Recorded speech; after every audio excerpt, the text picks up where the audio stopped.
जो था लाखों वर्षों का चढ़ रहा है, तो अपने आत्मा धीरे धीरे वो उतरेगा और ये ओरिजिनल पेंट ईब यथार्थ ज्ञान का हो जाएगा। आने वाली पीढ़ी कति सुखी हो जाएगी। ठीक है, हमने चाहे कितना संघर्ष करना पड़ो और कितना कष्ट उठाना पड़ो, यो काम ड्यूटी दी है भगवान ने। जब तक सांस रहेंगे आखिरी सांस तक ये दास ये डंडोरा पीटेगा कि ये सब संत नकली हैं, ये महर्षि झूठे थे और ब्रह्मा विष्णु महेश को भी ज्ञान नहीं था भक्ति का, ABC भी ना जाने थे ब्रह्मा विष्णु महेश। इस काल ने इनको इतना भ्रमित कर रखा है। अब यह भी समस्या होगी आपके सामने कि ब्रह्मा विष्णु महेश भी ज्ञान नहीं था। अब 5 मिनट का सत्संग इनकी भी धोती सी धो देगा, आपको दिखाता हूं। अब देखिएगा, ये देवी पुराण, इसको देखिएगा, श्रीमद देवी भागवत, ये देवी पुराण है। पर संपादक हनुमान प्रसाद पोदार चिमन लाल गोस्वामी, ये प्रकाशक है एवं मुद्रक गीता प्रेस गोरखपुर, गोविंद भवन कार्यालय कोलकाता का संस्थान। इसके पहले सकंद में प्रश्न नंबर 28 पे आपको दिखाते हैं विष्णु जी का ज्ञान कितना था विष्णु जी को और ब्रह्मा को कितना था। ये पहला सकंद और प्रश्न नंबर 28 पे यहां पर नारद जी पूछते हैं अपने, नारद जी से व्यास जी ने पूछा, तो नारद जी ने कहा, मां भाग व्यास जी, तुम इस विषय में जो पूछ रहे हो ठीक यही प्रश्न मेरे पिताजी ने भगवान श्री हरि अर्थात विष्णु से किया था। देवा अधिदेव भगवान जगत के स्वामी हैं, लक्ष्मी जी उनकी सेवा में उपस्थित रहती है, दिव्य कौस्तुभमणि उनकी शोभा बढ़ाती है, वे शंख चक्र गदा लिए रहते हैं, पीतांबर धारण करते, 4 भुजाएं हैं। आगे देखो, ऐसे जगत पर भगवान श्री हरि महान तप कर रहे थे, उनकी समाधि लगी थी।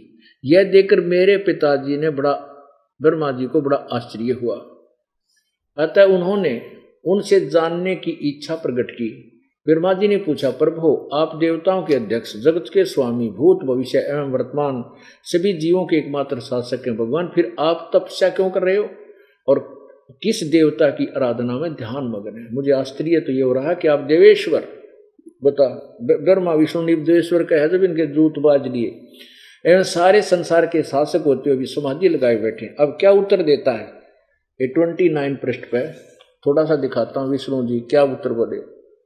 मुझे सब प्रकार से शक्ति यानी दुर्गा के अधीन होकर रहना पड़ता है और उन्हीं भगवती शक्ति का मैं निरंतर ध्यान किया करता हूं। ब्रह्मा जी, मेरी जानकारी में इन भगवती शक्ति से बढ़कर दूसरे कोई देवता नहीं। यानी क्या कहना चाहता भगवान विष्णु कि मैं तो देवी के अधीन हूं और इस आगे कोई भगवान नहीं, यानी यो फाइनल गॉड मान लिया श्री विष्णु जी ने। अब ये दुर्गा क्या कहती है? ये दुर्गा कहती है कि तुम उस ब्रह्म का जाप करो। ये देखो, ये है 7वां सकंद,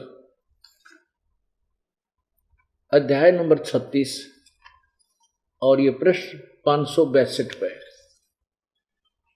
देवी द्वारा हिमालय को ज्ञानोपदेश, ब्रह्म स्वरूप का वर्णन।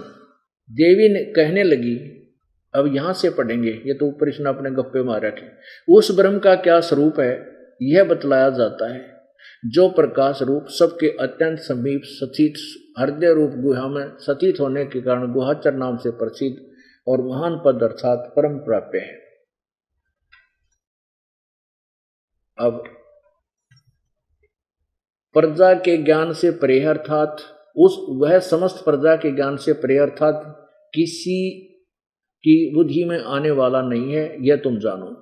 जो परम प्रकाश रूप है, जो सूक्ष्म से अत्यंत सूक्ष्म है, जिसमें संपूर्ण लोक और ये उन लोकों में निवास करने वाले प्राणी स्थित हैं, वही यह अक्षर ब्रह्म है और वही सबके प्राण है, वही सबकी वाणी है और वही सबके मन।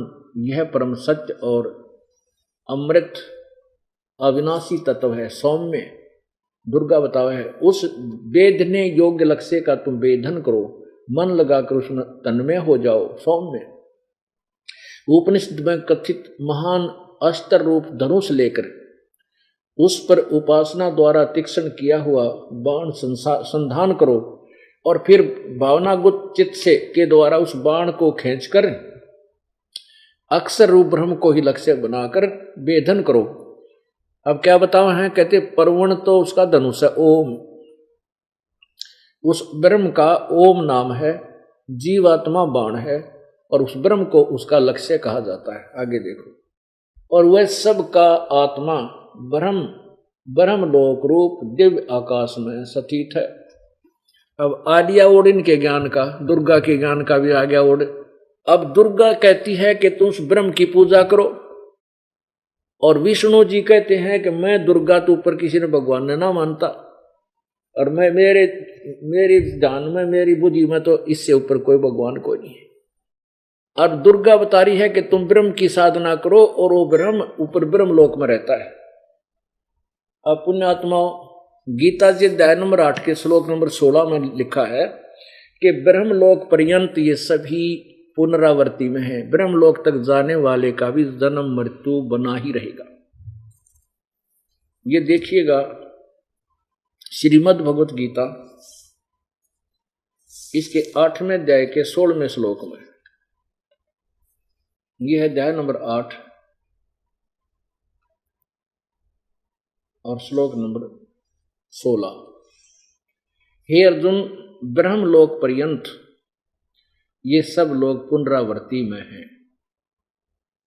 ब्रह्मलोक पर्यंत सभी लोग पुनरावर्ती में हैं, परंतु हे कुंती पुत्र, मुझको प्राप्त होकर पुनर्जन्म नहीं होता। अब देखो, ये काल ने, ये अनुवादकर्ताओं ने थोड़ी सी अपनी हेरफेर सा किया है इसमें कि इसमें क्या लिखा है। इसका वास्तविक अर्थ ये है कि जो मेरी साधना करके भी पुनर्वर्ती को प्राप्त होते हैं, जो ब्रह्मलोक में चले जाते हैं वो भी वापस आते हैं, जन्म मृत्यु होता है। जो ये नहीं जानते, विद्यते का अर्थ होता है विद्धात माने जानना। जिसको ये ज्ञान नहीं, ये ना जानते हुए, तो जो मुझे प्राप्त होकर भी जन्म मृत्यु को ही रहते हैं, जो ब्रह्मलोक तक चले जाते हैं वो पुनर्वर्ती में। इसका वास्तविक अर्थ ये। अन्यथा अगर इसमें ये गीता ज्ञान दाता ये कहता कि मेरे को प्राप्त होकर फिर पुनर्जन्म नहीं होता, तो गीता जी अध्याय नंबर 4 के श्लोक नंबर 5 में और 9 में कहा कि अर्जुन, तेरे और मेरे बहुत जन्म हो लिए, तू नहीं जानता मैं जानता। इसे सिद्ध कि भी नासवान है, इसका पुजारी भी फिर नासवान है, और ब्रह्मलोक तक गीता कहती है नासवान है, दोबारा आते हैं। अब दुर्गा बता रही है कि ब्रह्म तक की साधना और ओम नाम बताया, इसलिए सारे के सारे वर्मी थे। अब ये विष्णु जी तप क्यों कर रहा था? अब देखो, काल ने तो इनको अपने मिसयूज करना है, इनको भ्रमित करना, प्रत्येक प्राणी को। जब श्री ब्रह्मा जी कमल के फूल पर बैठा के काल ने, दुर्गा ने, और इनको सचेत कर दिया। कमल का फूल बहुत बड़े समुद्र में था और उसके ऊपर ब्रह्मा जी बैठे हैं। ये कहता है ब्रह्मा जी कि जब मैं सचेत हुआ, कमल के फूल पर बैठा पाया, और मुझे नहीं मालूम इस अगाध जल में मैं कहां से उत्पन्न हो गया, मेरा कौन उत्पत्ति करता है, मेरा पालक कौन है, मेरा जनक कौन है। मैंने उस कमल का डंठल पकड़ कर नीचे तक गया, पर कितना और छोड़ उसका नहीं मिला समुद्र का। फिर मैं कमल के फूल पर बैठ गया, कमल के फूल पर बैठा रहा, तो मैंने सोचा, वो आकाशवाणी हुई कि तप करो तप करो, आकाशवाणी हुई कि सृष्टि करो। उन्होंने सोचा मैं किसकी सृष्टि करूं? आकाशवाणी हुई कि तप करो, तो मैंने 1000 वर्ष तक तप किया। फिर आकाशवाणी हुई कि अब सृष्टि करो। अब के है काल क्या करता है, ये तप करवा के, ये शास्त्र विरुद्ध साधना है जो घोर तप को तपते हैं। देखो, वेद ज्ञान जो है 5 वेद थे, ये 5 वेद। अब 5वां वेद काल ने हमें नहीं दिया, केवल 4 वेद दे दिए। 4 वेदों में पूर्ण परमात्मा की महिमा तो बहुत है, उसके गुणगान है और ब्रह्म की भी ज्ञान है, लेकिन परमात्मा के पाने का जो ज्ञान था वो 5वें ज्ञान में विधि थी, इसने खत्म कर दिया, गुप्त कर दिया। उस सौसम वेद पांचवें ज्ञान को बताने के लिए परमेश्वर स्वयं आते हैं। तो ये क्या करता है, उस ब्रह्मा जी का जब को उत्पत्ति की इसने जो, क्योंकि इसका जन्म दे करके दुर्गा, और इसने संयोग से जब दुर्गा से इसका जन्म हुआ, इसको जब ये जवान हुआ तब तक इसको कोमा में रखा, किसको, ब्रह्मा को, और फिर कमल के फूल पर बैठा के इसको सचेत कर दिया। ऐसे विष्णु जी को कोमा में रखा जब तक जवान हुआ। ऐसा करते हैं ये, जवान होने पर इसको होश में ला देते हैं, और ऐसे शंकर को उत्पन्न करके दुर्गा ने, काल और दुर्गा ने दोनों के संयोग से, पति पत्नी व्यवहार से, तो शंकर को भी ऐसे ही जो युवा होने तक उनको बेहोश रखते हैं, फिर होश में ला देते हैं। तो ऐसे ही ब्रह्मा जी जब कमल के फूल में होश में आया तो इसने सोची वह मैं कितने पैदा हो गया, कौन मेरा जनक है। फिर आकाशवाणी की कि तप करो। अब ये तप करने लग गया। अब तप करने से इसकी बैटरी चार्ज होगी, इसमें सिद्धि आएगी। इब काल ने कहा कि तू सृष्टि कर। ऐसे ही फिर विष्णु ने भी 12,000 वर्ष दिव्य वर्ष तक घोर तप किया। फिर शंकर जी ने ऐसे तप किया। फिर तीनों की बैटरी चार्ज करवा के इनमें सिद्धि बनवा ली, और अपने रिमोट से भी इनको कंट्रोल किए हुए हैं। अब आपने शिवपुराण में पढ़ा कि पुत्रों, तुमने जो भी ये कृत प्राप्त किए हैं, सृष्टि उत्पत्ति का, पालन का, संहार का, ये तुमने तप करके प्राप्त किया है, और मैंने खुश होकर दे दिया। मैंने तुम्हें खुश होकर दिया है। पुण्यात्मा जैसे बच्चे पढ़ते हैं तो अच्छे बच्चे पढ़ गए, उनको IAS IPS पोस्ट मिलेगी, उन्हीं को जो अच्छे पढ़ गए देती सरकार, खुश होकर के है। तो ऐसे ही कहता, तुमने पहले ही तप किया, और तप करके मैंने तुम्हें सेलेक्ट कर लिया अपने पुत्र के इसमें रूप में, और अब तुम तीनों को ये काम दे दिया। रजगुण ब्रह्मा, सतगुण विष्णु, तमगुण शिव जी बना दिया। अब इनसे ये सब काम लेता है। अब आपने खुद देखा कि विष्णु जी तप कर रहा था, और फिर इनको ज्ञान यथार्थ देता नहीं। तप से मोक्ष नहीं हो सकता, तप से सिद्धियां आ जाती हैं। जैसे एक सिद्धि सब सागर पीवे, एक सिद्धि जो भोग जो जीवे, एक सिद्धि आकाश से उड़ जाई, एक सिद्धि उड़े आकाशा, एक सिद्धि परलोक के बासा, एक सिद्धि कुछ खाव न पीवे, एक सिद्धि जो भोग जीवे, एक सिद्धि जो जल पैर न लाई, जो जमीन के ऊपर का चल पड़, पृथ्वी पर ऐसे चल पड़ते हैं जैसे, न जल पर ऐसे चल पड़ते हैं जैसे पृथ्वी पर चल रहे हो, यह सिद्धि है एक। तो ये सिद्धियां इस जीव की दुश्मन है। हमारी भक्ति से परमात्मा कहते हैं तुम्हारे अंदर 24 सिद्धियां आ जाएंगी। ये तो एक सिद्धि किसी में 2 सिद्धि, हल्दी की गांठ लेकर ये पा करके ऋषि में ऋषि पा के सिद्ध बने बैठे हैं। हमारा जो मंत्र आपको दिया जाता है, आप में 24 सिद्धियां आ जाएंगी। यदि ये सिद्धियां आप में काम नहीं करेंगी अभी तक, जब तक आप हमारी शरण में रहोगे, क्योंकि परमात्मा ये तो जैसे परमाणु बम है, उसको कंट्रोल किया हुआ है, नहीं तो वो फूट जाता, आग लगा देकर आखिर। तो आपके अंदर सिद्धियां भी बनेगी, लेकिन आप जब हमारे से दूर हो जाओगे, मान ले किसी कारण से आप नाम छोड़ गए, 5-10 वर्ष आप रहे भगवान की शरण में, यथार्थ भक्ति करी, तो आप में वो सिद्धियां भी आ जाएंगी। तो फिर आप बाहर जाकर के नाम तो तोड़ ताड़ दोगे, बकवादा में आ जाओगे, क्योंकि सुख हो जाएगा घना, तो आप फिर नरक में जाओगे। किसी ने आशीर्वाद दोगे, उसका फल जाएगा, किसी को बुरा बोल दोगे, उसको हानि होने लग जाएगी, और वो नाश तुम्हारा होगा। आप किसी को बद्दुआ दोगे, आपके पाप बढ़ेंगे। आप किसी को आशीर्वाद दोगे, आपके पाप पुण्य घटेंगे। आपको फिर काल बराबर लाकर छोड़ देगा, पशु योनि में डाल देगा। तो जब हमारे कहते हैं परमात्मा, शब्द महल में सिद्ध 24 हंस बिछोड़े विश्वे 20। अपनात्मा जो आपने पवित्र गीता जी अध्याय नंबर 4 के श्लोक नंबर 32 में सुना था, फिर दिखाता हूं एक बार। अब जो दास बताने जा रहा है वो इससे लिंक करती है ये कथा। देखिएगा पवित्र गीता जी अध्याय नंबर 4 के और श्लोक नंबर 32 को दिखाता हूं।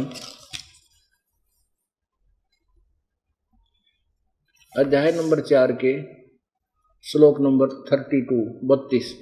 इससे पहले 25 से 30 में कई प्रकार की, कोई ऐसी साधना करता है, कोई ऐसी साधना करता है, कोई ऐसे हवन करता है, कोई कैसे करता है, ये बता के फिर ये बताया कि इस प्रकार के और बहुत तरह के यज्ञ यानी साधनाएं, ये ब्राह्मण, इन्होंने ये गलती करी है, अनुवाद गलत कर दिया, ब्राह्मण का अर्थ कर दिया वेद की वाणी। यहाँ वेद नहीं, यहाँ पूर्ण परमात्मा की वाणी, पूर्ण ब्रह्म की वाणी होना चाहिए।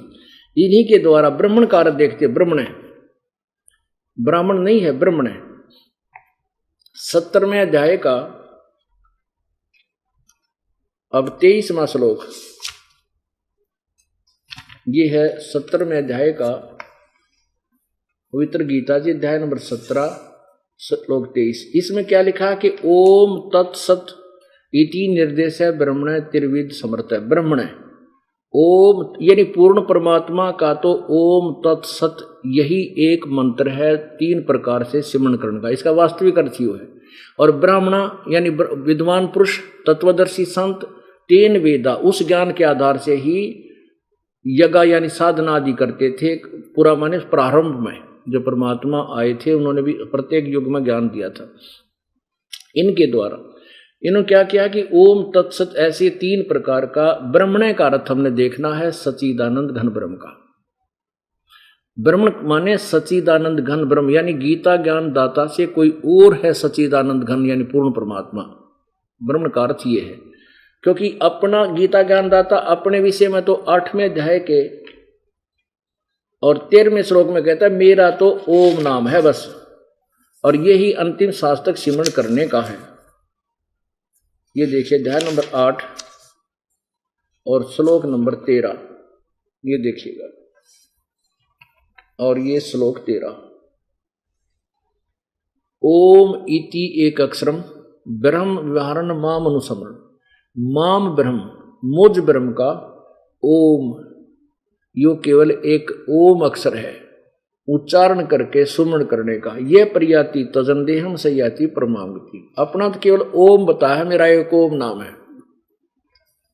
और 17वें अध्याय के 23वें श्लोक में कहा कि उस ब्रह्म ने पूर्ण परमात्मा का तो ओम तत्सत, जो 3 मंत्र का जाप 3 विधि से किया होता है। इसमें ओम तो ब्रह्म का है और तत् और सत्य सांकेतिक ये दास बताओ। तो यहां हमने केवल इतना देखना है, ब्रह्म ने माने सच्चिदानंद घन की वाणी।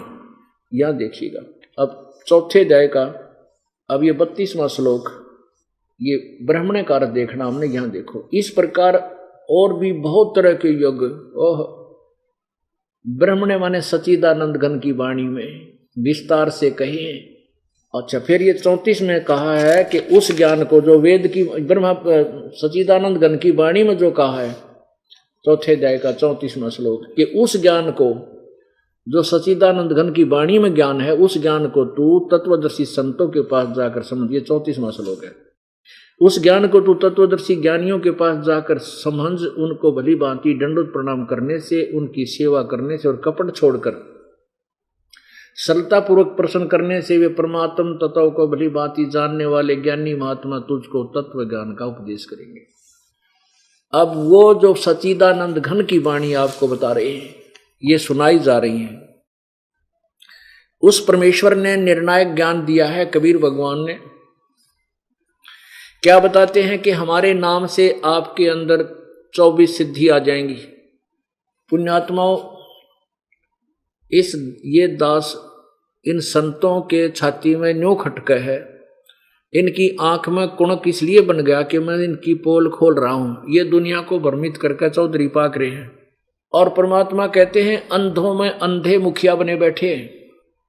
परमात्मा क्या बता रहे हैं कि अंधे की बाँ गई अंधे ने मार्ग कौन बतासी, सच्चे सतगुर कोई ना पूजे इन झूठों जगपतियासी, अंधे की बाँ पकड़ी अंधे ने मार्ग कौन बतासी। ये दास एक दिन ये अपना साधना के ऊपर कार्यक्रम आ रहा है 8 से 8:30 बजे तक। तो उस दिन हमारा कार्यक्रम आया नहीं, और एक लाइव टेलीकास्ट बोल रहे हैं, वो एक संत का आ रहा जोधपुर तक, उसका नाम था संत जी का रामलाल सिहाग, और उसने उस वो बड़ा ग्राउंड है, वहां भी सत्संग करके आए थे एक बार सन 2000 में, शायद 2001 में, पता नहीं।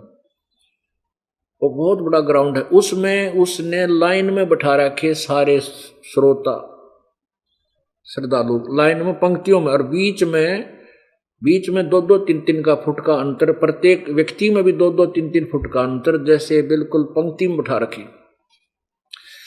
और वो क्या बता रहा है कि मैं साधना कर रहा था, नाम जाप करता था, क्या कलिंग श्री कृष्ण कलिंग कृष्ण कलंक, कहते हैं ये नाम है जाप करने का, कलिंग कृष्ण कलिंग, कहते हैं कलिंग। मैं तो ये जाप करता था, मेरे अंदर सिद्धि आ गई, किसी में तो एक सिद्धि होती है, मेरे में 2 इकट्ठी आ गई, और उस सिद्धि से मैं कुंडलिनी शक्ति जागृत हो जाती है। इस नाम जाप करो और बस रोग कट जाते हैं, बस पूर्ण मोक्ष हो जाता है। फिर क्या देखा कि ये जाप करो, अब क्या देखा वहां, मेरे ख्याल में 3-4 हजार आदमी, उसके दर्शक भी कुछ वैसे नए आ रहे थे, तो उनमें जिनमें भूत प्रवेश थे ना, वो लागे नौकर, और वो नौके अब इनकी कुंडली खुलने लग रही है। अरे तेरा गजब हो गया, ऐसी कुंडली रोज खुलने फिरता है, या बिरने कितने कुंडली खुल रहे हैं। और वो उसके जो वहां श्रोता थे, जो उसके असिस्टेंट घूम रहे थे, वो बोल रहे थे माइक के साथ, कहने लगे ये कुंडली अपना काम कर रही है, और वो कोई ऊपर में टांग कर रहा है, हर कोई नो कर रहा है, हर कोई नो पड़ा है। सारे नहीं थे, वो 10-20 थे जिनमें भूत आ रहे थे, बाकी 9 बैठे इकट्ठे हुए कदे मारा का नहीं ना जा। तो वो फिर 5 मिनट में उठ कर चला गया महात्मा थे, और वो और बोल रहे फिर। तो ऐसे है, कहते मेरे में तो 2 सिद्धि आ गई, अपने आप आ गई है। तो अब पुण्यात्माओं, ये सिद्धि इस जीव की शत्रु है, और ये और नाश कराओगे, छोटी मोटी सिद्धि आ जाए, उस तो थोड़े बहुत किसी का काम हो जाए, वो सारे उसके चिपक जाए, सारे सीधे काल के जाल में नरक में जाते हैं।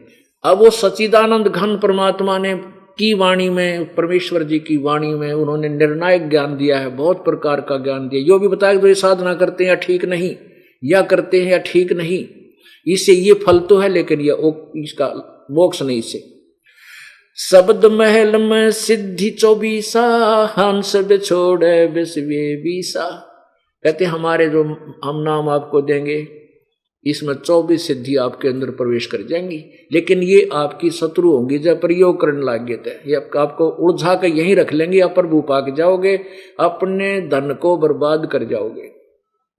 एक सिद्धि सुरदेव मिलावे, एक सिद्धि मन वृत्ति बतावे, एक सिद्धि हो पौन स्वरूपी, एक सिद्धि हो वे अनुरूपी, एक सिद्धि निस्वासर जागे, एक सिद्धि सेवक हो आगे, एक सिद्धि स्वर्गापुर ध्यावे, एक सिद्धि सब गढ़ छावे, एक सिद्धि सब सागर पीवे, एक सिद्धि जो बहुजुग जीवे, एक सिद्धि जो उड़े आकाशा, एक सिद्धि परलोक के वासा, एक सिद्धि कष्ट तन जारा, एक सिद्धि तन हंस नियारा, एक सिद्धि जल डूब न जाई, एक सिद्धि जल पैर न लाई, एक सिद्धि बहु चोले धारे, एक सिद्धि नितत विचारे, एक सिद्धि 5 तत् नीरम, एक सिद्धि जो बजर शरीरम, एक सिद्धि पीवे ना खाई, एक सिद्धि जो गुप्त छिपाई, एक सिद्धि ब्रह्मंड चलावे, एक सिद्धि जो सब घट छावे, एता खेल खिलारी खेले, सोहम हंसा पर गट बेले, 24 कूना दिल चावे, सो हंसा शब्द अतीत कहावे, प्रसिद्धि पूर्ण पटरानी, सतलोक की कहूँ निशानी, सतलोक सुख सागर पाया, सतगुरु भेद कबीर लखाया। अब ये बताया कि 24 सिद्धि आ जाएंगी हमारे इस तरह।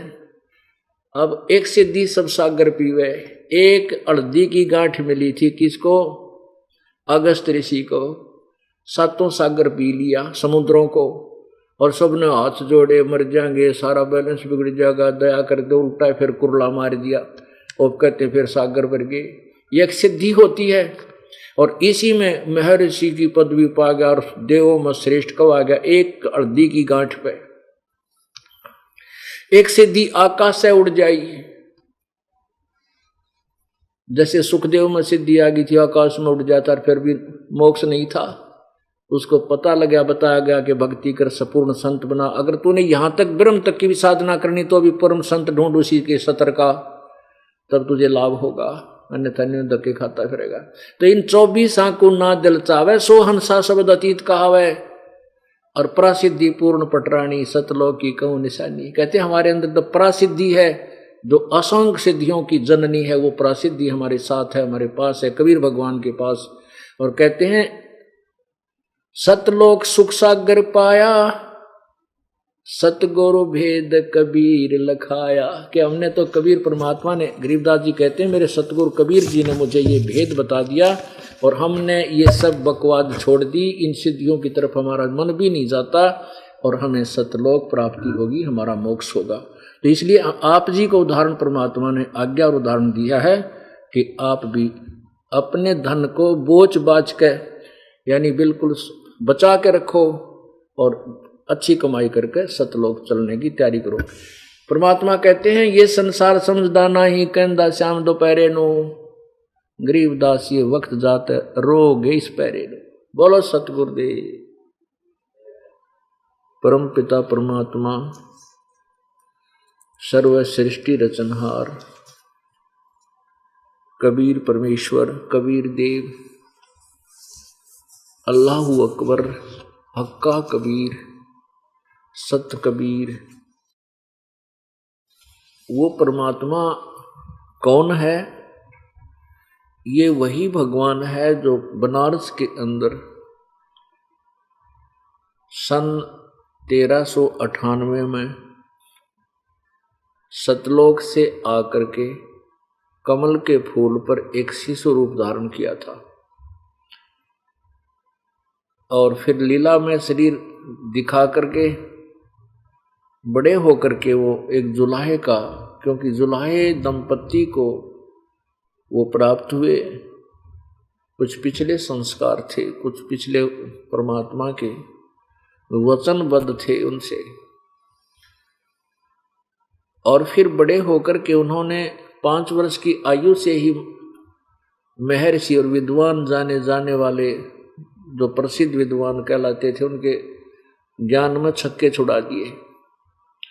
लेकिन उन ढीठ लोगों ने परमात्मा के ये सच्चे ज्ञान को, तत्व ज्ञान को, यथार्थ ज्ञान को न स्वीकार किया, आंखों देखकर भी नहीं माने। वो इतने डफर थे वो,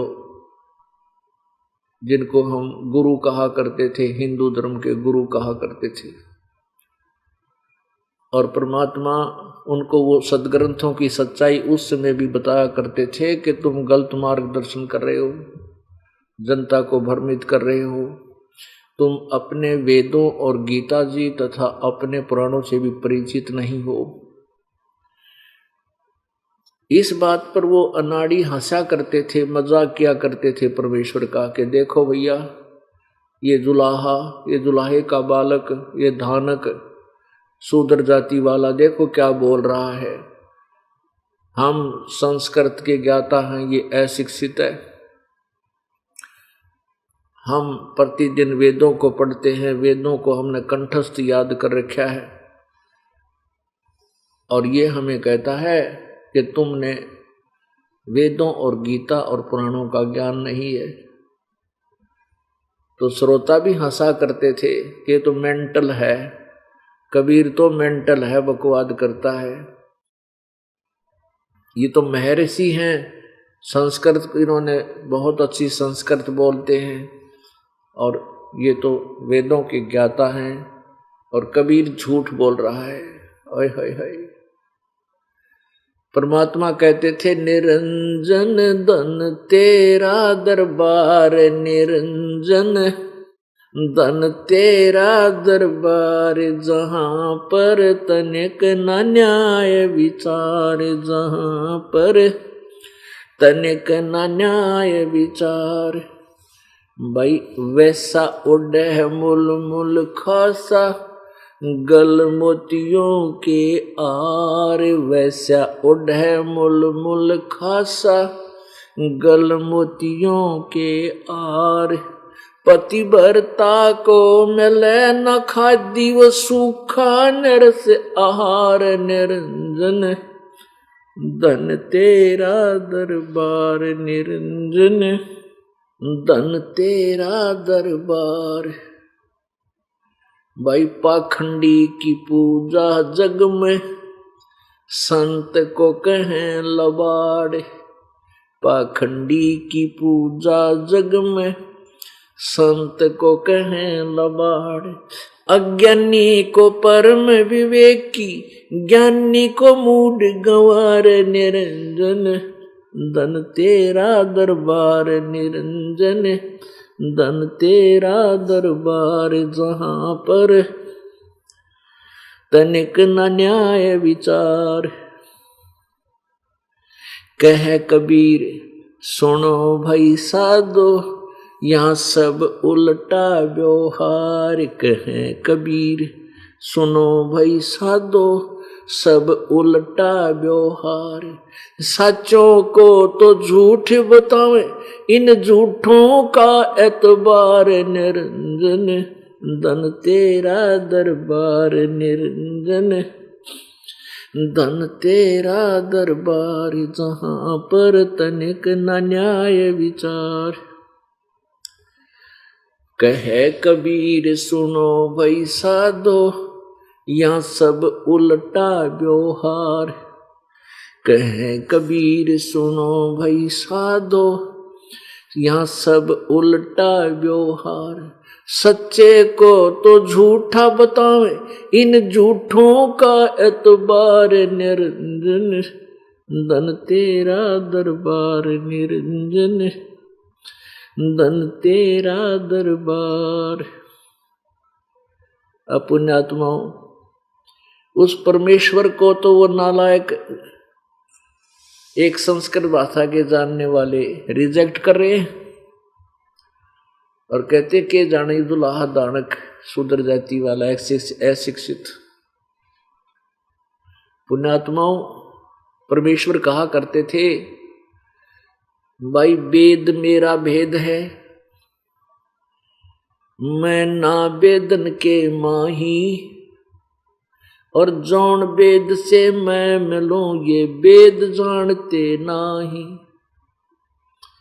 परमात्मा कहा करते ये वेद मेरी ही महिमा गा रहे हैं, मेरे विषय में जानकारी देते हैं, लेकिन इन वेदों के मैं वर्णित विधि से मेरी प्राप्ति नहीं है, मैं नहीं मिल सकता।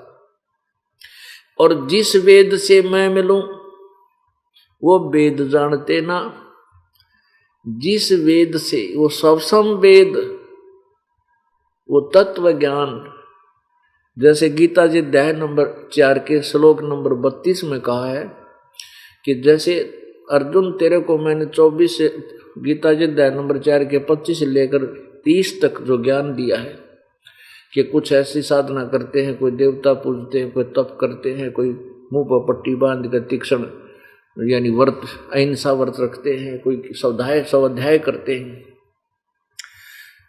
इस तरह के और भी बहुत विस्तार से ज्ञान उस सच्चिदानंद घन परमेश्वर की वाणी में वर्णित हैं, विस्तार से कहे हैं। उस ज्ञान को तू तत्वदर्शी संतों के पास जाकर सुन। गीता जी अध्याय नंबर 4 के श्लोक 34 में कहा कि उस ज्ञान को जो परमेश्वर ने अपनी अमृतवाणी से अपने मुखारविंद से बोला है, उस तत्व ज्ञान को किसी तत्वदर्शी संतों के पास जाकर सब। इससे सिद्ध हुआ कि गीता का ज्ञान कंप्लीट नहीं है, संपूर्ण नहीं है, लेकिन गलत भी नहीं कह सकते, क्योंकि ये ब्रह्म तक की साधना का तो इसमें वर्णन है और महिमा परमेश्वर की भी अत्यधिक है। वो परमेश्वर के पाने का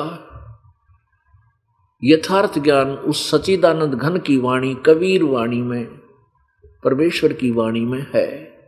गीता जी अध्याय नंबर 17 के श्लोक नंबर 23 में इतना संकेत अवश्य कर दिया है कि उस पूर्ण परमात्मा सच्चिदानंद घन की भक्ति का, उसकी प्राप्ति के लिए ओम तत्सत ये 3 मंत्र का जाप है, इसको यही निर्देश है इसके जाप करने का। और अपनी साधना को गीता ज्ञानदाता अध्याय नंबर 8 के श्लोक 13 में बताता है कि ओम इति एक अक्षरम ब्रह्म व्यवहारण माम अनुसमरण ये प्रयाति तदन देहम सयाति परमाम गति। जो ब्रह्म बोल रहा है गीता को, श्री कृष्ण में प्रवेश करके ये काल बोल रहा है, इसको ब्रह्म बोलते हैं। ये कह रहा है कि मुझ ब्रह्म का, माम ब्रह्म, मुझ ब्रह्म का केवल एक ओम मंत्र है, अक्षर, ये एक ओम अक्षर है और नथिंग एल्स। मंत्र केवल मेरा एक ओम है और ये उच्चारण करके सिमरण करता हुआ जो अंतिम श्वास तक ये प्रयाति तजन देहम, जो अंतिम सांस तक शरीर छोड़ने तक इसका जाप करता है, सयाति परमाम गति, वो परम गति को प्राप्त होता है। यानी मेरे सत्र का लाभ उसको सही मिलता है। और अपनी परम गति को गीता जी अध्याय नंबर 7 के श्लोक 18 में बताया है कि मेरी साधना भी अनुत्तम है। ये उदार आत्मा है तो अच्छी आत्मा, नेक है, परंतु इनको ये मेरे वाली गति में, अनुत्तम गति में सचित है। अब इसलिए कहा कि अर्जुन मेरी गति भी अश्रेष्ठ है, इसलिए तू 18वें अध्याय के 62वें श्लोक में कहा कि तू सर्वभाव से उस परमेश्वर की शरण में जा, उसकी कृपा से तू परम शांति और शाश्वत स्थान को प्राप्त होगा। तो पुण्यात्मा, उस परमात्मा की वाणी में, सच्चिदानंद घन की वाणी में,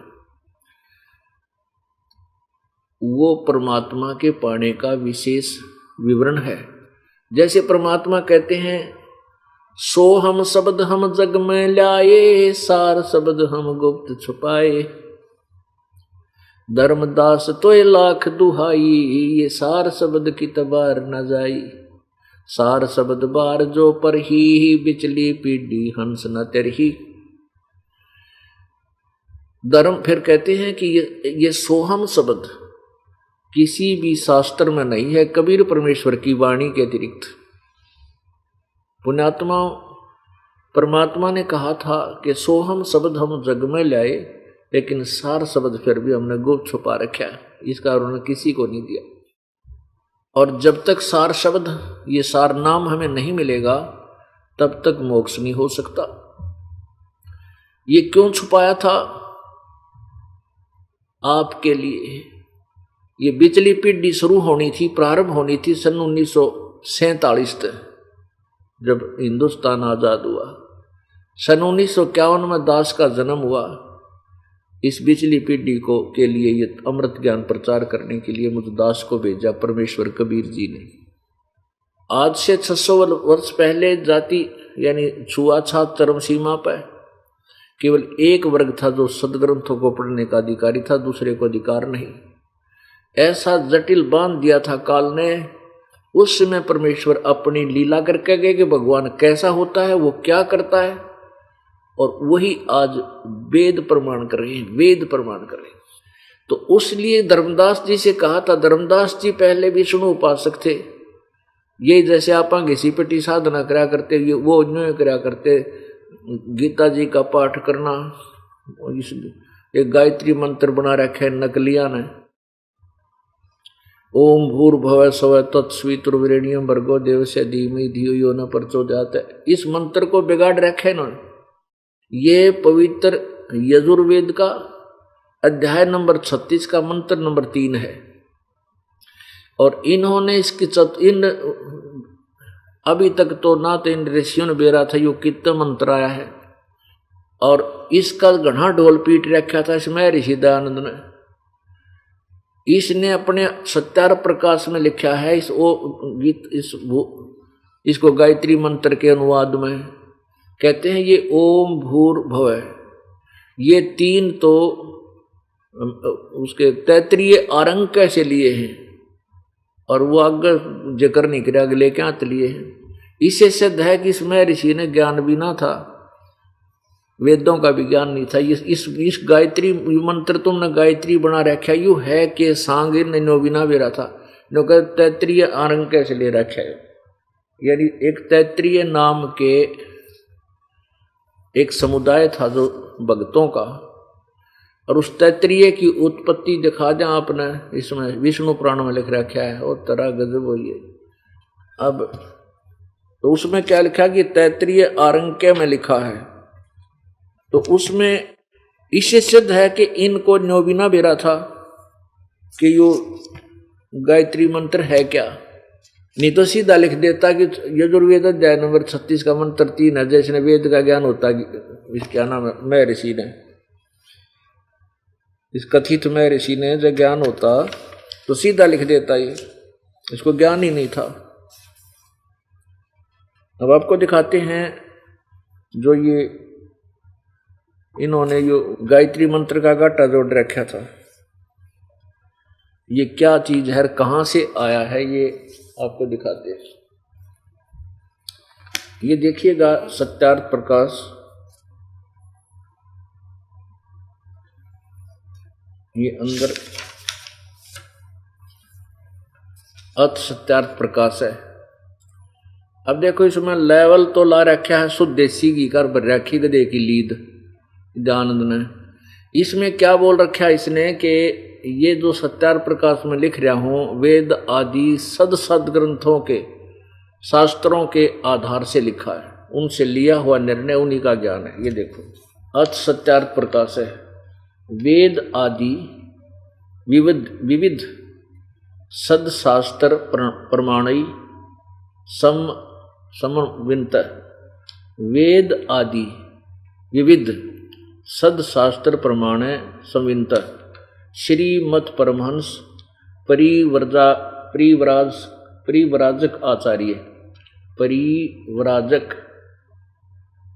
आचार्य कौन, महर्षि दयानंद सरस्वती स्वामी विरचित है। अब देखो इनके यूं था इनका सांग, इन्हें नारे लिख देते तो बढ़िया समझ में आ जाता। अक्षर में अक्षर फंसा के विद्वान पाकना चाहते थे कि लोग उड़जे रहेंगे, समझ में किसी का आवना, और इसने धर देंगे ठाके विद्वान का लिखा हुआ हमारी समझ में ना आवा। ये थे महर्षि जी। ये है प्रकाशक वैदिक यति मंडल दयानंद मठ दीना नगर पंजाब। इसके मुद्रक कौन है, आचार्य प्रिंटिंग प्रेस दयानंद मठ गोआना मार्ग रोहतक। अब देखो इसके तृतीय समोल्लास में प्रश्न नंबर 38 पर यो सत्यार्थ प्रकाश समोल्लास नंबर 3 यहां लिखा है, ओम लिख दिया गया, ओम भूर्भुवः स्वः सवितुर्वरेण्यं भर्गो देवस्य धीमहि धियो यो न प्रचोदयात्। इसका अनुवाद करने लगे यहाँ तक कि ओंकार मंत्र, इस ओम का तो कहते हैं, मैंने प्रथम समोल्लास में इसका अर्थ कर दिया। अब कहते भू परमेश्वर, भूर्भुवः, ये भूर शब्द है, भूर परमेश्वर का नाम है।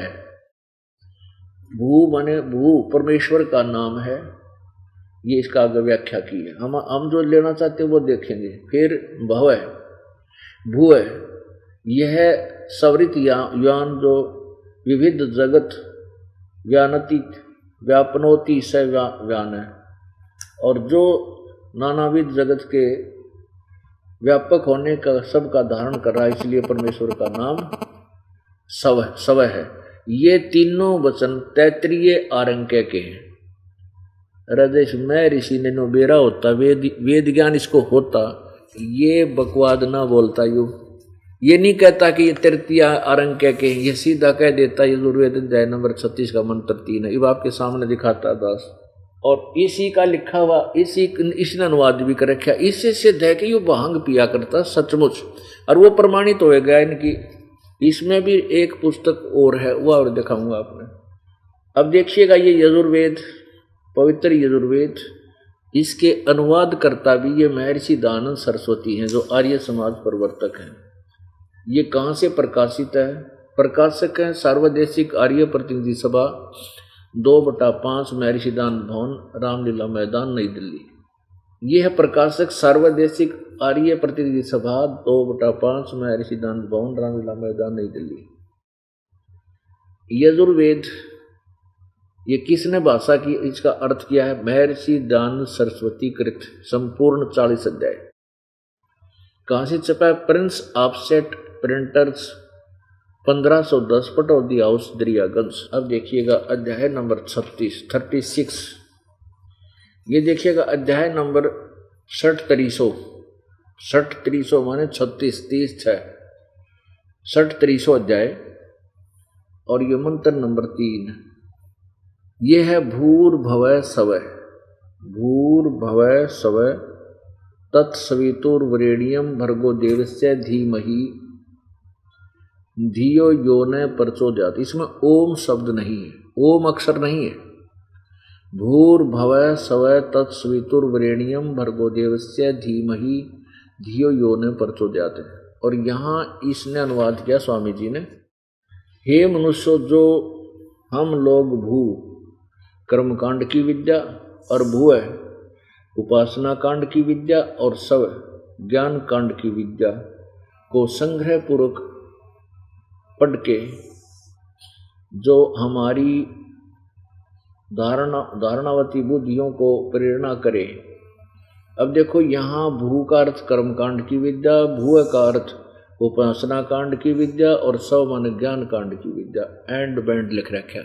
और वहाँ की अनुवाद कर रखा है। यहाँ तो इसने अपनी अकल बरती है और वहाँ किसी की कॉपी कर रखी है, किसी और की अनुवाद किए हुए की स्वामी जी ने नकल कर रखी है। तो वहाँ लिख रखा है ये भू का परमेश्वर का नाम, भू इसलिए परमेश्वर का नाम, सब इसलिए परमेश्वर का नाम। अब पुण्यात्माओं,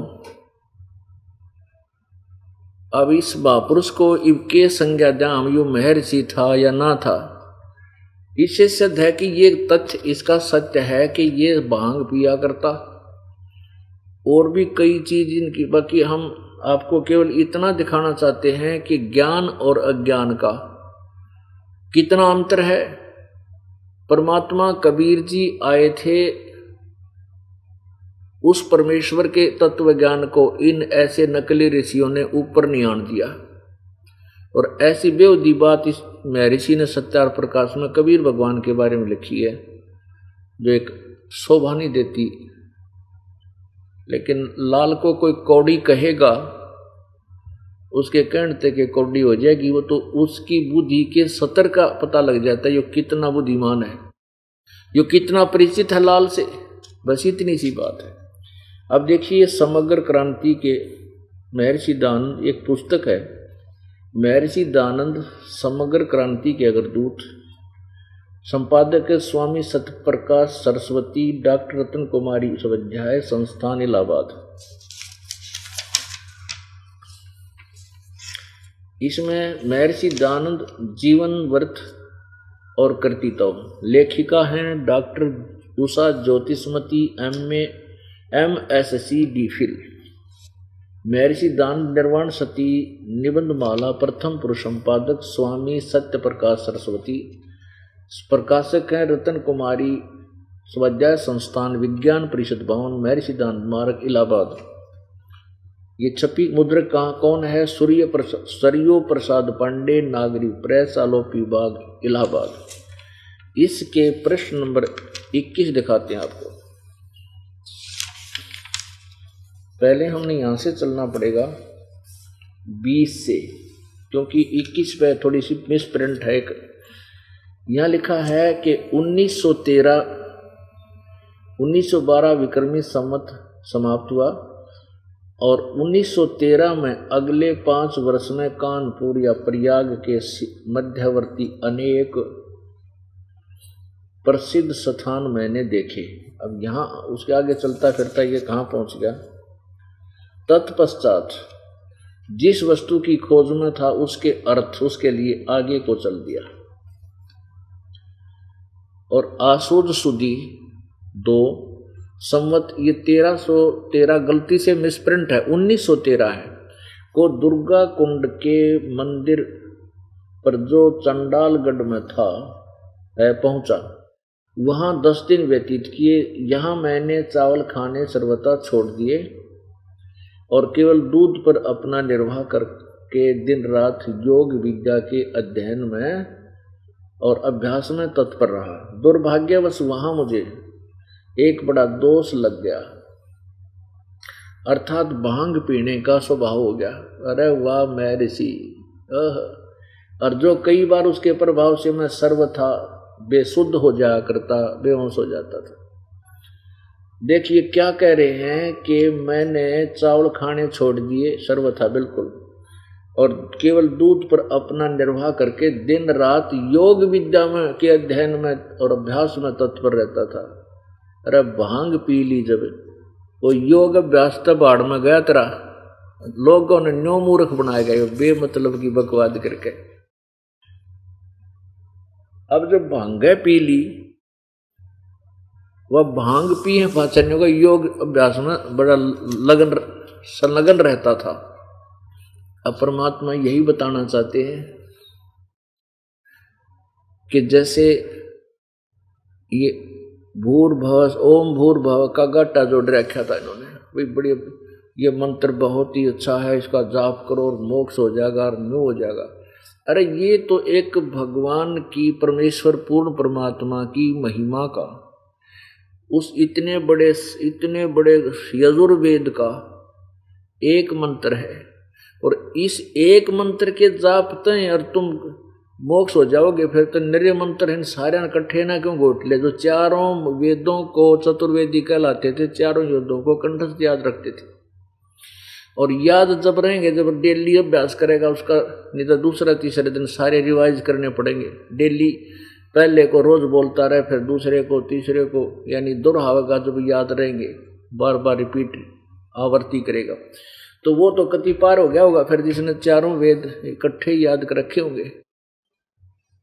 ऐसा नहीं है, ये तो एक परमात्मा की महिमा का एक मंत्र है, और इसमें परमेश्वर की महिमा गाई है कि वो भूर्भुवः, ओम नहीं लगना चाहिए इसके साथ बिल्कुल भी, क्योंकि ओम तो ब्रह्म का मंत्र है। अब राष्ट्रपति प्रधानमंत्री के आगे मुख्यमंत्री लिख दे कोई है, और उससे कोई डिमांड करे, हे मुख्यमंत्री जी और मेरा यो काम करिए, प्रधानमंत्री को मुख्यमंत्री कहे, तो उसकी बुद्धि के सतर का वही ना पता लग गया। और उसने तो बड़ी टौर में क्या होगा, या बड़ी सोच समझ कर बड़ी खुश होगा यो। तो इस परमात्मा ने जो लिख दिया, क्या उसमें कमी छोड़ दी थी उसने? इसका मतलब ये ओम लगाने वाले इसके साथ ओम अटैच करनी है, तो भगवान तो भी समझदार हो गए, फिर ये क्यों ना अपने न्यारे एक वेद और बना ले। इन्हें बना दिया न्यारा वेद, सत्यार प्रकाश गोबर भर दिया सारा इसके अंदर। तो ऐसे इन्होंने ना तो भगवान को जो साक्षात कर पाए भगवान का, क्योंकि इनकी विधि गलत थी, एक दयानंद की बात नहीं। ये तो आपको ब्रह्मा विष्णु महेश तक का सत्र आपके सामने खोल कर दिखा दिया इस दास ने, और परमेश्वर कबीर देव की कृपा है। जब परमेश्वर यहाँ आए थे, वो हमें क्या बताया करते थे? धर्मदास जी को परमेश्वर ने कहा कि धर्मदास, यह जो बिचली पीढ़ी आवेगी, उसमें हमने इन सब प्राणियों को जो मेरे ज्ञान को सुन लेगा पार करूंगा। और यदि अब तूने इस जो मैंने तेरे को यथार्थ ज्ञान बता दिया और ये तीनों मंत्र दे दिए, यदि तूने किसी और के सामने ये खोल दिया, तो ये नकली संत और नकली ऋषि और महर्षि इसी ज्ञान का प्रचार करने लग जाएंगे और यही नाम देने लग जाएंगे, और इनके दिए हुए नाम से लाभ कति नहीं होगा, क्योंकि ये अधिकारी नहीं, और पुण्यात्मा इस काल का दाव लगा रहेगा। इसलिए अभी तो इस यथार्थ ज्ञान का भी जिक्र मत करिए। अब पुण्यात्माओं, या परमात्मा की दया क्यों कैसे रही कि वो परमात्मा कहा करते कि तुम्हारे ग्रंथ ऐसा लिखा है, उसमें ऐसा लिखा। ये अभिमानी लोग जो हमारे हिंदू धर्म के गुरु जी थे, वो न्यों सोचा करते ये जुलाहा जो है वैसे ही बकवाद करे है, जो के जाने सदग्रंथों के बारे में। तो इसलिए उन्होंने जो परमेश्वर बताते थे उसको दोबारा देखा भी को नहीं, अगुए बांडर देश। और ये कृपा थी परमात्मा की, क्योंकि मान लीजिए उन्होंने कुछ देखा भी है, जैसे अनुवाद भी तो किया है इसका पुराणों का, तो इनको वो सृष्टि रचना का ज्ञान नहीं, जब तक सृष्टि रचना का ज्ञान नहीं होगा तो आप किसी शास्त्र को, सदग्रंथ को समझ नहीं सकते। वो मास्टर की है, वो कुंजी है। सृष्टि रचना जो है कुंजी है, ये चाबी है पूरे सब सदग्रंथों को खोलने की, समझने की। तो वो परमात्मा इनको पता नहीं था, इसलिए इन्होंने वेदों और गीता जी के ज्ञान का अड़ंगा कर दिया। अनुवाद करते समय मूल संस्कृत में बिल्कुल ठीक है, कोई परेशानी नहीं, कोई उसमें त्रुटि नहीं है। तो धर्मदास जी से ये कहा था, धर्मदास तो लाख दुहाई, ये मूल ज्ञान की तबार न जाई। मूल ज्ञान यानी तत्व ज्ञान, यथार्थ ज्ञान। मूल ज्ञान बाहर जो पढ़ी, या बिचली पीढ़ी हंस नितरही। 33 अरब ज्ञान हम बाखा, और मूल ज्ञान हमने गुप्त ही रखा। मूल ज्ञान यानी ये तत्व ज्ञान तब तक छुपाई जब तक ये 12 पंथ ना मिट जाए। अब परमेश्वर ने कहा था, मुझे लाख दुआई धर्मदास, तो बात ने बिगाड़िए मत, यो ज्ञान मत बताइए किसी का आगे। जो अब ये दास आपको बता रहा है, ये सदग्रंथों में विद्यमान था। परमात्मा ने लिपिबद्ध भी कर रखा, अपनी अमृतवाणी में करवा रखा धर्मदास जी से। लेकिन ना ये कबीर पंथी समझ सके अपने कबीर सागर को, ना ये हिंदू धर्म के जो गुरु लोग थे ये समझ सके अपने सदग्रंथ को, गीता जी और वेदों को और पुराणों को।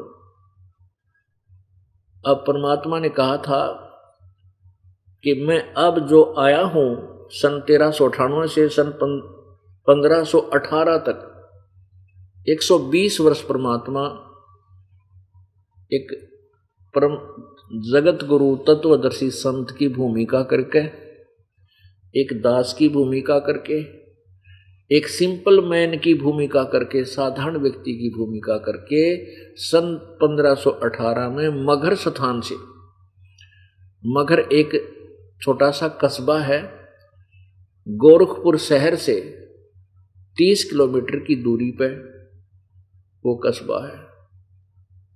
और वहां परमात्मा सशरीर गए थे, वहां से लाखों की संख्या में, कई हजारों की संख्या में दर्शकों के सामने सशरीर गए थे। तो परमेश्वर कबीर जी ने अपने कबीर सागर में ये भी वर्णन कर रखा है कि ये जो मेरी पहली पीढ़ी यह होगी जो मगहर से प्रस्थान करूंगा मैं, और फिर बिचली पीढ़ी वो होगी जब मेरा तत्वदर्शी संत आवेगा। मैं आऊंगा फिर 12वें पंथ में।